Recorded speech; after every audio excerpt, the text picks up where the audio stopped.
Putrajaya aims to maintain its fiscal deficit at 2.8% in 2018 as it adjusts its expenditure priorities and optimizes revenue. This as the government braces for a 21 billion ringgit hole in revenue caused by the withdrawal of the GST effective tomorrow. According to Finance Minister Lim Guan Eng, at least 10 billion ringgit worth of high-priced projects will be reviewed, deferred and renegotiated. He says these include jobs awarded via direct negotiation or a limited tender exercise. Putrajaya will also review non-essential OPEX, including allocations for mega projects such as the HSR.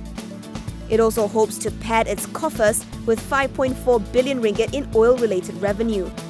Another 5 billion ringgit will come in the form of dividends from government-linked entities such as Petronas, Khazanah Nasional and Bank Negara.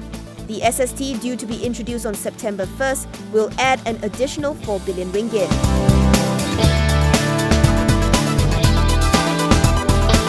RHB Bank has achieved its best ever quarter yet, with first quarter net profit up 18% to 590.8 million ringgit.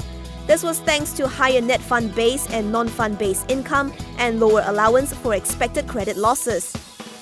Meanwhile, revenue rose 6% to 2.8 billion ringgit. The group expects to achieve a better performance this year. It aims to grow its top line, especially from the key growth areas. This is on the back of improvements in fundamentals, with its loan loss coverage exceeding 100%, robust capital levels, healthy liquidity position and normalization of credit cost.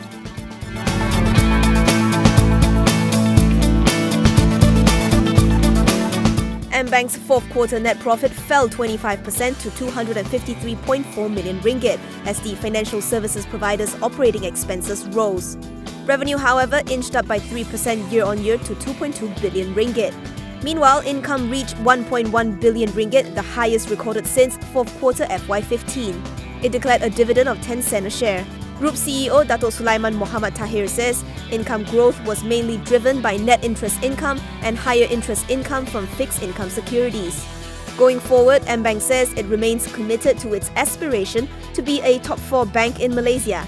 Among others, it plans to accelerate penetration into its targeted segments and focus on growth of quality assets and deposit mix and optimizing its risk-adjusted returns.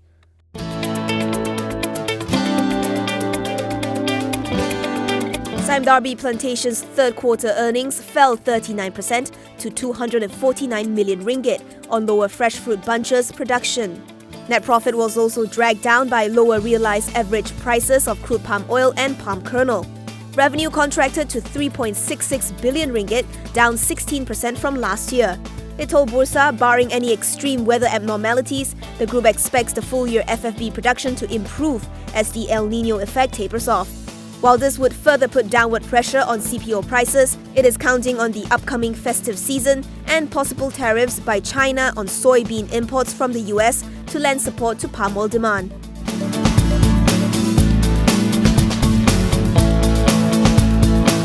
CIMB Investment Bank says there is a vacuum in rail outlook. This is after Putrajaya scrapped MRT3 just 2 days after pulling the plug on the KL-Singapore HSR.